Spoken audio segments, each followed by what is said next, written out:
His country betrayed him and left him for dead. If you think that James Bond is the best spy character in fiction, you're dead wrong. No spy character you've seen in fiction has the balls to go toe-to-toe with Mr. Weston. Now, I don't want anyone to get it twisted. I love James Bond. Casino Royale is literally one of my favorite movies of all time. I like Skyfall a lot too. I have nothing bad to say about James Bond, but when people tell me that this dude is the ultimate spy of all time, oh, who's the best spy character? It's James Bond. I always say, don't make me laugh. Humanity is just a very interesting species, you know? There's just such interesting creatures they are to me. But no, there's a plethora of content about spies out there. Ethan Hunt, Mission Impossible, some of my favorite stuff ever. Jason Bourne, I don't even know if he's a spy more than a super assassin, but still, there's a lot. Even TV shows, there's a bunch of stuff, man. We got Blacklist, Covert Affairs, Jack Ryan, for God's sakes, Agents of S.H.I.E.L.D. Some are better than others, but there's a lot of good spy stuff out there. I think one of the greatest spy characters of all time is Jason Statham from The Spy movie. Remember that comedy movie where Jason Statham pretty much plays a parody of himself? Yeah, that's the GOAT. That's the GOAT spy if I've ever seen one. No, we're talking about like a bit lower level spies. This guy is the GOAT, all right? But there's one that stands the test of time in a show, in my opinion, is very underrated. And that is Michael Weston, all right? Now, this show, I'm going to tell you right now, this show is dangerous. It gives a lot of advice every episode. Michael narrates every episode about how to do shit, like how to build a bomb, how to use a gun, how to employ certain hand-to-hand combat techniques, how to employ tactical surveillance, espionage on a high level. I swear to you, ISIS probably uses burn notice as a template to train their soldiers into becoming terrorists. The writers and producers have stated they needed to over-exaggerate and put some fluff into the writing to make sure that people weren't actually using this advice. This is a dangerous show. That's the level of show we're talking about. Most shows don't ever do this. You can learn a lot from a show like this. Then we have Michael Weston, a man who was burned by his government. They ghosted him. They told him, I'm gonna call you blacklisted. It's over. No resources, no finances, nothing, no allies. He's just thrown in the middle of whatever country he's in. While he's undercover, they tell him this. The man is undercover and they cut off everything. They almost got this dude killed. So this dude escapes, goes to Miami. There are going to be some spoilers in this video if you have not seen Burn Notice. Okay? I'm just going to say right now, Michael Weston was burned because certain government organizations wanted to use him for their own means. Their own black operations, basically. That's how valued and coveted Michael Weston is. He's such a good agent that they were like, okay, we're going to burn this man and use him. We're going to take him away. We're going to make sure he can't even work for the government. And the US government, many of their people agreed. Burn Notice came out in a time where bingeable shows that were action dramas, even fantasy dramas, they were on the rise. They were peaking. White Collar, Burn Notice. Smallville was still going on at this time. It was ending, but it was still going on. Merlin, a lot of good shows before the era of streaming happened and changed everything, right? Now, let's talk about Bond and Weston. James Bond's a womanizer. That's one of the most iconic things about the character besides his use of a gun. He knows how to get the ladies. He's banging Gemma Arterton in a hotel, and he doesn't even need to. That's the funniest part. He's just doing it. This guy might be a sex addict, to be honest. He can get any girl. He's a Chad. Jack Ryan, the most down-to-business character ever. He's drifting from town to town, and even he is banging a woman there. I think in every season so far, he's been banging some woman, right? Maybe not as much as Bond, but he's still doing that. But Michael Weston, my dude's a celibate king. No nut Weston. Michael Weston is all business. And trust me, he's in Miami. He has the opportunity to take... Dude, he's shacked up in a hotel where there's a bunch of girls in bikinis around, all thirsting for him. You think he can't get some? Of course he can get some. He has all the opportunity in the world, and he doesn't. Because one, he's not a womanizer. But he doesn't do anything. He doesn't care. He doesn't care about that. He is down for the job. But there's only really one woman that has his eye. He's not a multiple woman man. He really only cares about one woman. Fiona Glenn. Now, listen. I know I simp a lot in these videos for multiple woman actresses. Some people get really angry at me for doing it. Some people get really cross. I get comments saying, yo, why are you cringing for women, bro? I had to stop the video. You're so cringe.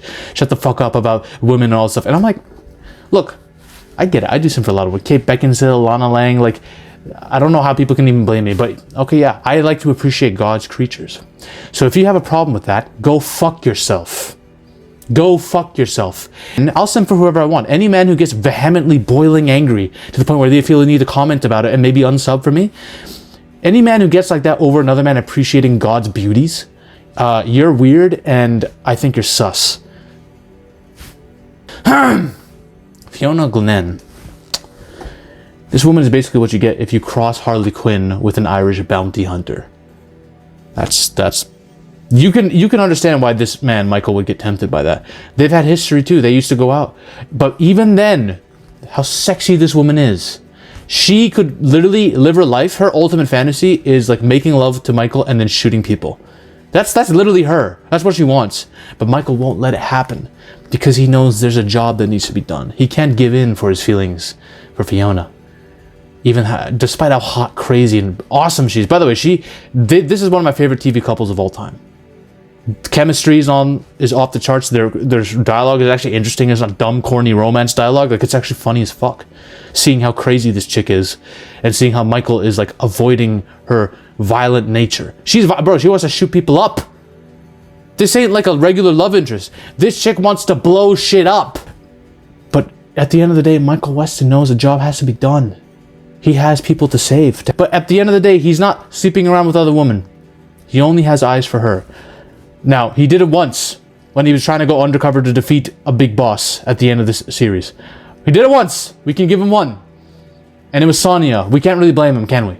So, he did it once with a Russian chick. That's it.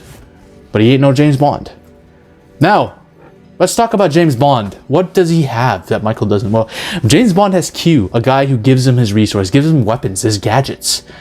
All of these kinds of gadgets that James Bond has, his privileged ass. What does Michael have?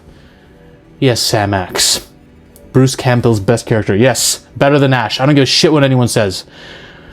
I love Ash. I love the Evil Dead movies. No, everyone knows, all my followers know how much I love the Evil Dead movies. But Sam Axe is a different tier. Sam Axe is basically if Ash matured, grew up, and just spent his time vacationing on Miami, picking up like MILFs, and helping Michael save people.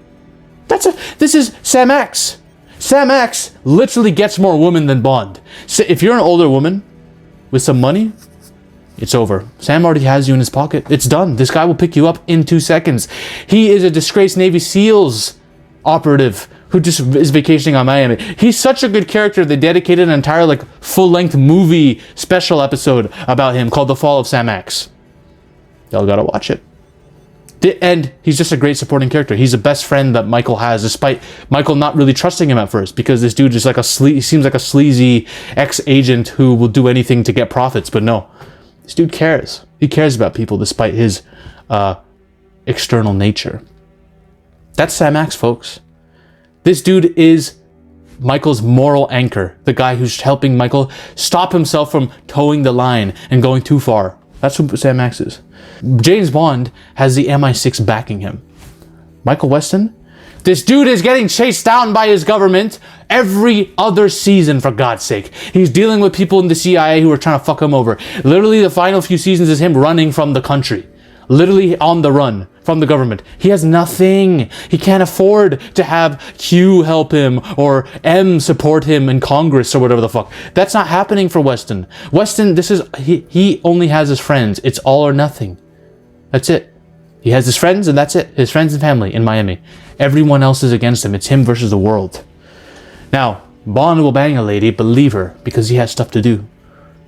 He's a guy who knows to get the job done. But his jobs are like fighting these rich oligarchs or these supervillains who are high class and all this shit. Who does Weston fight?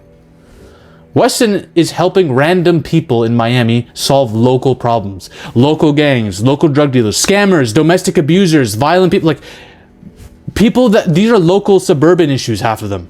And he's still helping the regular people. And he doesn't even get paid for half of this work. He's just doing it because he wants to save people, because he knows he can't turn his back on anyone.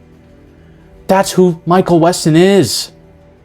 Yeah, so some of it is personal for him. So he wanted to save a kid who was sick and dying from a scammer. He wanted to save a kid from a domestic dispute, right? Some of these are personal to him, but he doesn't need to do this. He has bigger issues. He has bigger shit to fry, but he's helping the people of Miami.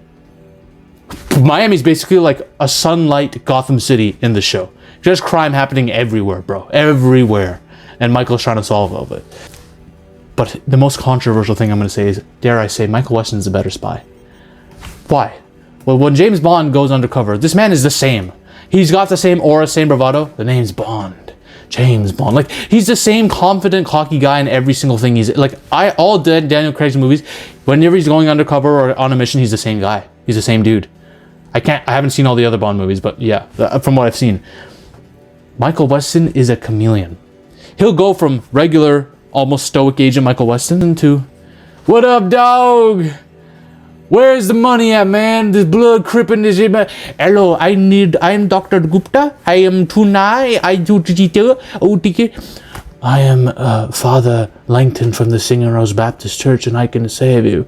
And I can, oh man, I need women badly. I want to fuck so many girls. He can play any goddamn character. He played a priest to fuck with a dude. He plays a psychopath. He plays a literal Joker character. He plays the devil. He convinces a cartel that he's the devil by snapping his fingers and blowing shit up. He plays like a weak nerd who's on the floor and can't do something and is disabled almost.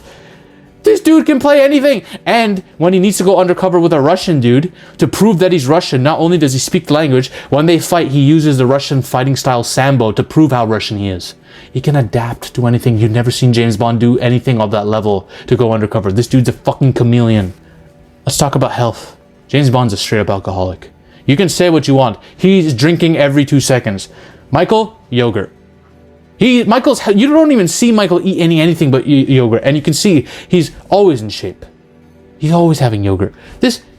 Michael only has stuff that's good for you. Now, it comes down to the real question. The real question of it all. Who'd win in a fight? That's what it all comes down to. Who'd win in a fight? I think Michael Weston has got us. Now, this is a tricky fight. Because Michael Weston has faced some tough guys. But James Bond has faced like superhuman people. For God's sake, James Bond's tough. James Bond's jacked. He's bigger than Michael. He's faced Batista in a fight. Drax the Destroyer. This dude has got his balls whipped by Hannibal Lecter himself. Mads Mikkelsen, Le Chiffre.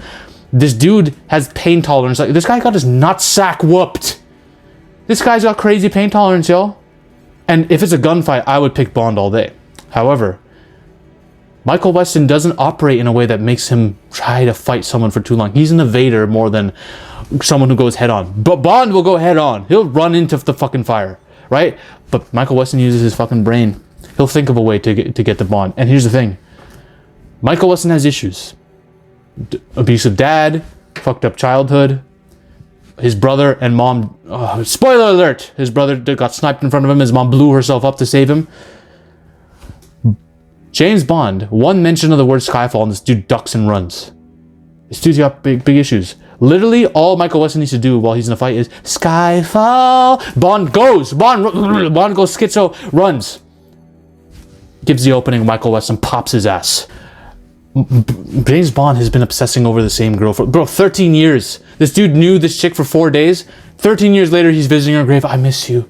This guy's in love with her. Now, listen, I take Vesper's death very seriously. She is my girl. No one loves Vesper more than I do. No one loves Eva Green more than me. But come on, man. Michael Weston doesn't have these issues. All in all, Burn Notice is the GOAT spy show. And Michael Weston's the GOAT agent, GOAT spy character. You need to watch this goddamn show if you haven't seen it already, alright? I've given you my case for why this guy's a GOAT. Better than the best, most iconic spy. There you go, watch it. No spy show is better than this. Jeffrey Donovan needs more roles. He really does. This dude's acting is so damn good in this. He could play the goddamn Joker if he wanted to. He can play anyone from Batman to the Joker. This dude can play anything. I've only seen him in like Sicario, in the Sicario movies after Burn Notice. I swear I have not seen him besides that. Maybe in one other thing I can't remember, but I feel like his relevancy dropped off hard after Burn Notice. Like most actors who have a big show do. He needs more roles. Hollywood, get this dude on the horn. Any role you want. If it's a psychotic role, he's got you. If it's a serious badass role, he's got you. He's older now. I don't care. Let him play it. This dude could play fucking Joker. I don't give a shit.